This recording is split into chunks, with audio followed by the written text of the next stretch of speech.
اللہ تعالیٰ کے بابرکت نام سے شروع کرتی ہوں جو بڑا مہربان نہایت رحم کرنے والا ہے۔ السلام علیکم ورحمۃ اللہ وبرکاتہ۔ اللہم صلی وسلم وبارک علی نبینا محمد۔ امید ہے آپ سب خیر وفیت سے ہوں گے انشاءاللہ۔ اللہ تعالیٰ آپ سب کو اپنی رحمتوں کے سائے میں رکھے، ہر دکھ، ہر تکلیف، ہر بیماریوں سے محفوظ رکھے۔ اللہ تعالیٰ ہمارا اور آپ کا حامی و ناصر ہو، اور اللہ تعالیٰ ہم سب کو اپنے غیب کے خزانوں سے بہترین رزق عطا فرمائے انشاءاللہ۔ 9واں پارہ بھی چل رہا ہے اور 8ویں سورت ہے، ٹھیک ہے، اور 17 رکوع تک پڑھا تھا اور 28 آیات تک انشاءاللہ اس سے آگے پڑھتے ہیں۔ اگر آپ نے ابھی تک میرے چینل کو سبسکرائب نہیں کیا تو آپ پلیز میرے چینل کو سبسکرائب کر لیں، تاکہ آپ کو میرے آنے والی ساری ویڈیوز، ساری جو ترجمہ ہے وہ آپ کو ملتا رہے روٹین سے، ٹھیک ہے۔ اور انشاءاللہ میں پڑھتی ہوں، اللہ تعالیٰ مجھے توفیق دے کہ میں اچھے طریقے سے آپ تک قرآن کا ترجمہ پہنچا سکوں۔ تو الہادی میں بھی میں حدیثیں وغیرہ شیئر کر رہی ہوں، آپ وہ بھی سبسکرائب کر دیں اور اس کو بھی۔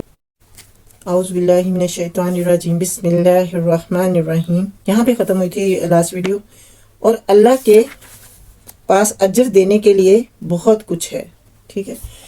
اور اس سے آگے، اے ایمان لانے والو، اگر تم خدا ترسی اختیار کرو گے تو اللہ تمہارے لیے کسوٹی بہم پہنچا دے گا، اور تمہاری برائیوں کو تم سے دور کرے گا اور تمہارے قصور معاف کرے گا۔ اللہ بڑا فضل فرمانے والا ہے۔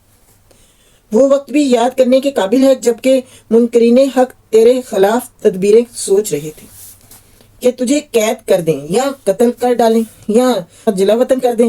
وہ اپنی چالیں چل رہے تھے اور اللہ اپنی چال چل رہا تھا، اور اللہ سب سے بہتر چال چلنے والا ہے۔ جب ان کو ہماری آیات سنائی جاتی تھی تو کہتے تھے کہ ہاں سن لیا ہم نے، ہم چاہیں تو ایسی ہی باتیں ہم بھی بنا سکتے ہیں۔ تو بس استغفار، یہ تو وہی پرانی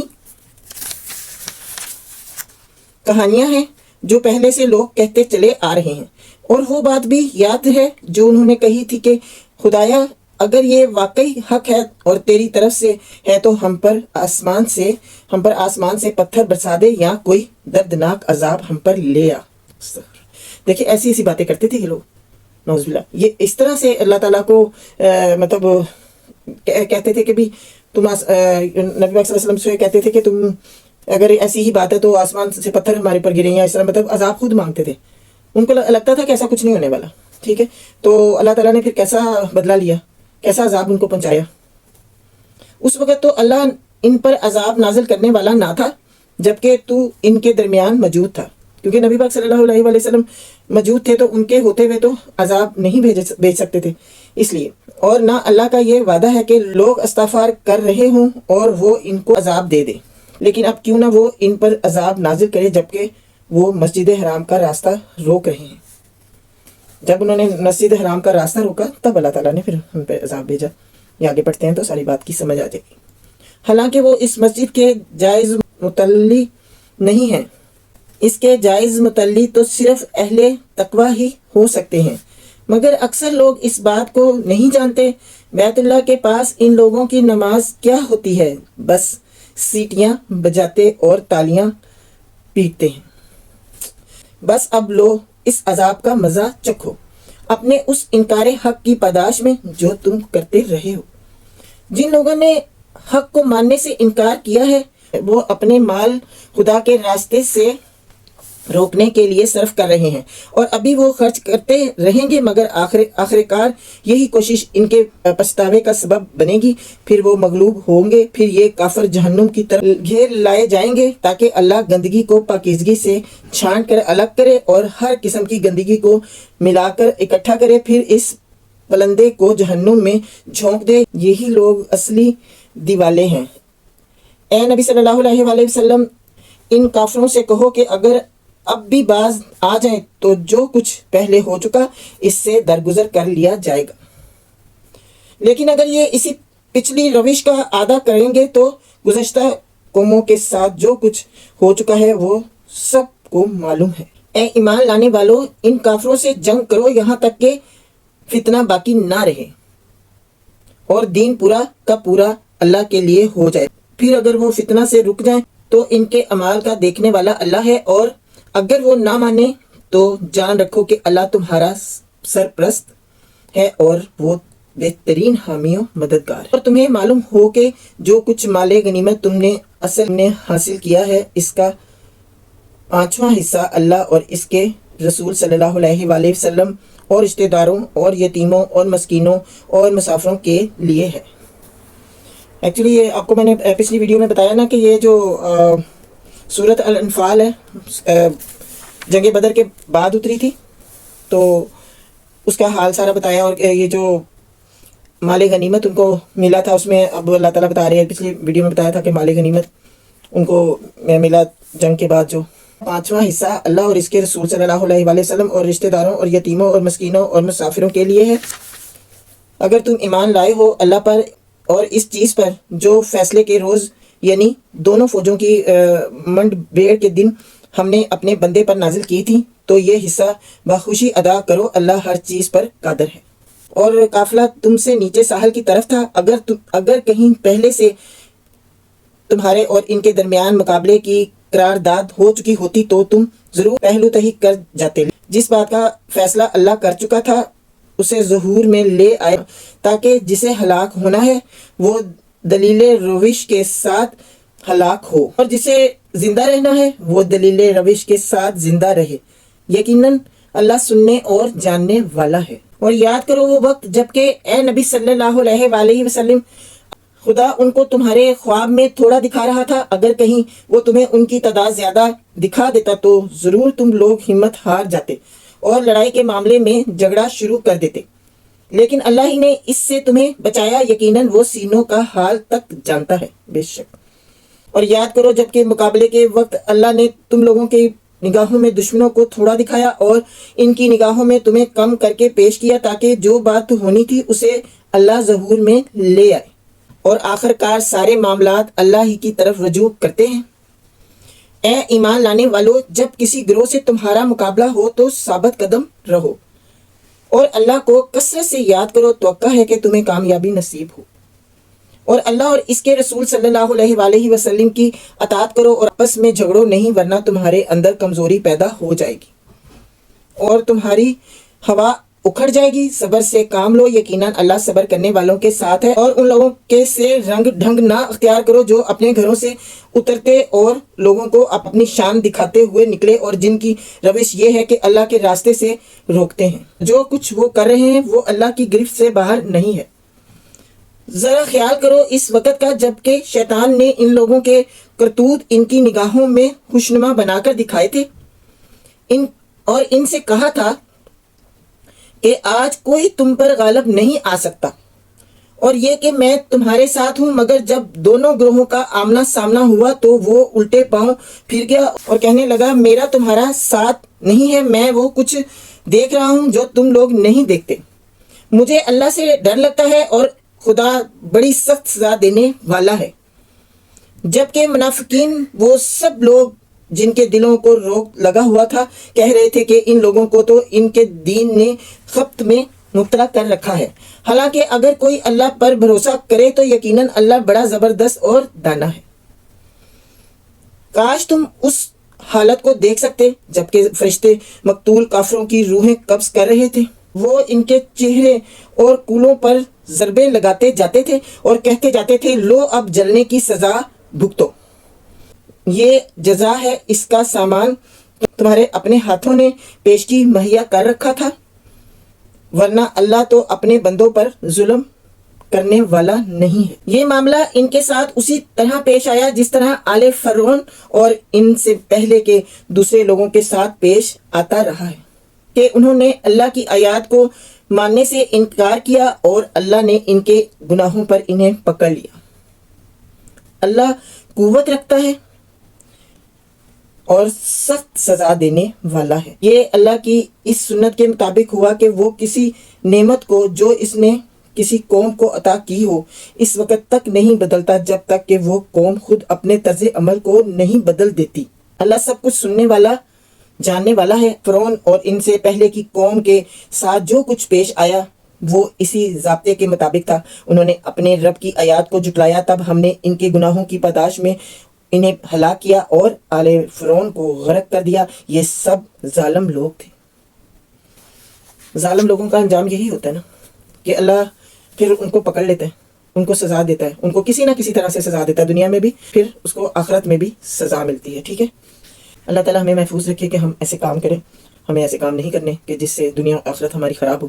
ہمیں ایسے کام کرنے ہیں جس سے ہمارا رب ہم سے راضی ہو اور ہم دنیا سے سرخرو ہو کر جائیں. ٹھیک ہے نا.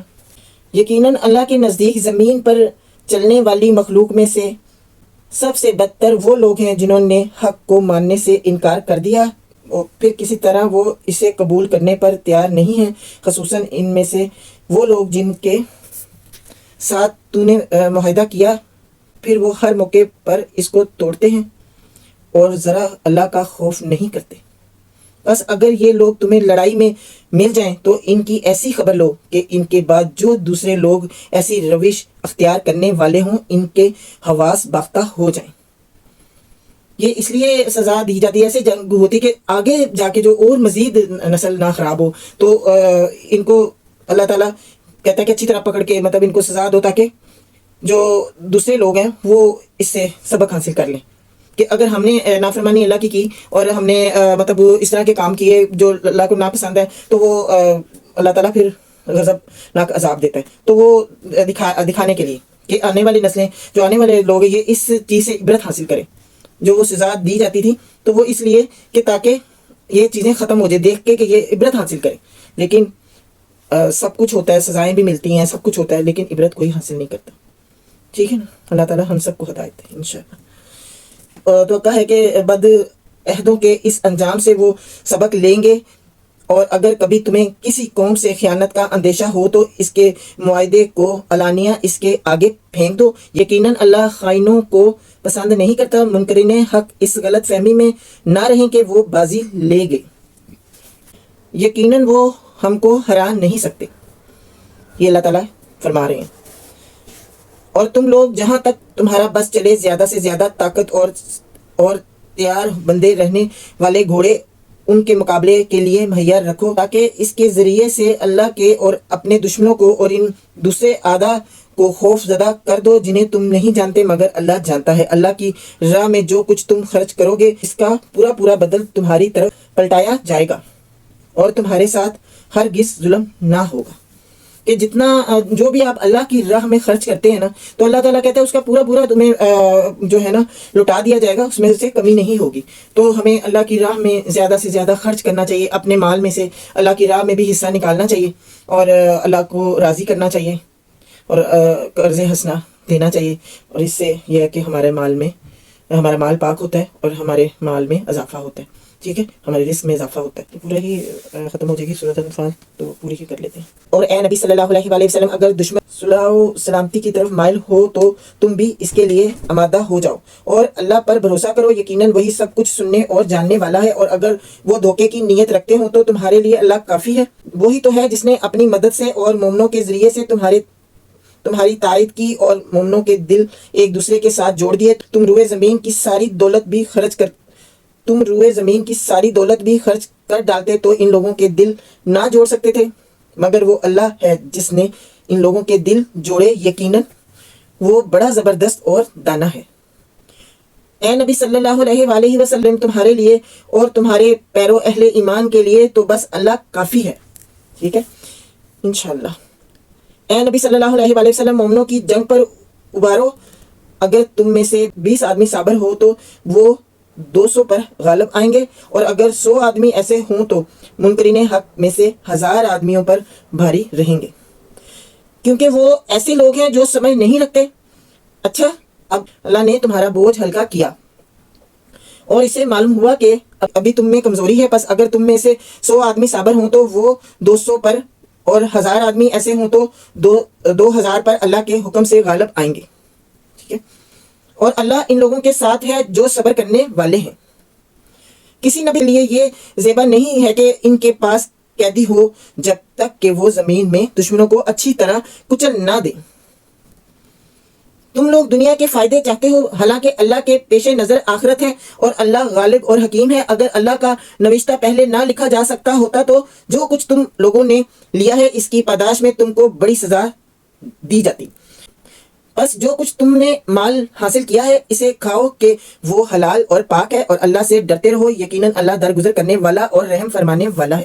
بے شک اے نبی صلی اللہ علیہ وآلہ وسلم، لوگوں کے قبضے میں جو قیدی ہیں ان سے کہو اگر اللہ کو معلوم ہوا کہ تمہارے دلوں میں کچھ خیر ہے تو وہ تمہیں اس سے بڑھ چڑھ کر دے گا جو تم سے لیا گیا ہے، اور تمہاری خطائیں معاف کرے گا۔ اللہ درگزر کرنے والا اور رحم فرمانے والا ہے۔ لیکن اگر وہ تیرے ساتھ خیانت کا ارادہ رکھتے ہیں تو اس سے پہلے وہ اللہ کے ساتھ خیانت کر چکے ہیں، چنانچہ اسی کی سزا اللہ نے انہیں دی کہ وہ تیرے قابو میں آ گئے۔ اللہ سب کچھ جانتا اور حکیم ہے۔ جن لوگوں نے ایمان قبول کیا اور ہجرت کی اور اللہ کی راہ میں اپنی جانیں لڑائیں اور اپنے مال کھپائے، اور جن لوگوں نے ہجرت کرنے والوں کو جگہ دی اور ان کی مدد کی، وہی دراصل ایک دوسرے کے ولی ہیں۔ رہے وہ لوگ جو ایمان تو لے آئے مگر ہجرت کر کے دارالسلام میں آ نہیں گئے، تو ان سے تمہارا ولایت کا کوئی تعلق نہیں ہے جب تک کہ وہ ہجرت کر کے نہ آ جائیں۔ اگر وہ دین کے معاملے میں تم سے مدد مانگے تو ان کی مدد کرنا تم پر فرض ہے، لیکن کسی ایسی قوم کے خلاف نہیں جس سے تمہارا معاہدہ ہو۔ جو کچھ تم کرتے ہو اللہ اسے دیکھتا ہے۔ جو لوگ منکر حق ہیں وہ ایک دوسرے کی حمایت کرتے ہیں۔ اگر تم یہ نہ کرو گے تو زمین میں فتنہ اور بڑا فساد برپا ہوگا۔ جو لوگ ایمان لائیں اور جنہوں نے اللہ کی راہ میں گھر بار چھوڑے اور جدوجہد کی ہے اور جنہوں نے پناہ دی اور مدد کی، وہی سچے مومن ہیں۔ ان کے لیے خطاؤں سے درگزر ہے اور بہترین رزق ہے۔ اور جو لوگ بعد میں ایمان لائے اور ہجرت کر کے آگے اور تمہارے ساتھ مل کر جدوجہد کرنے لگے، وہ بھی تم ہی میں شامل ہیں۔ مگر اللہ کی کتاب میں خون کے رشتہ دار ایک دوسرے کے زیادہ حقدار ہیں۔ یقیناً اللہ ہر چیز کو جانتا ہے۔ سورۃ انفال الحمدللہ پوری ہو گئی آج، اور نیکسٹ 9ویں سورۃ التوبہ، وہ انشاءاللہ نیکسٹ ویڈیو میں پڑھیں گے۔ قرآن کا ترجمہ ہے، اس کو سنیں اور زیادہ سے زیادہ شیئر کریں اور سبسکرائب کریں اور کروائیں، ٹھیک ہے؟ ٹیک کیئر، اللہ حافظ۔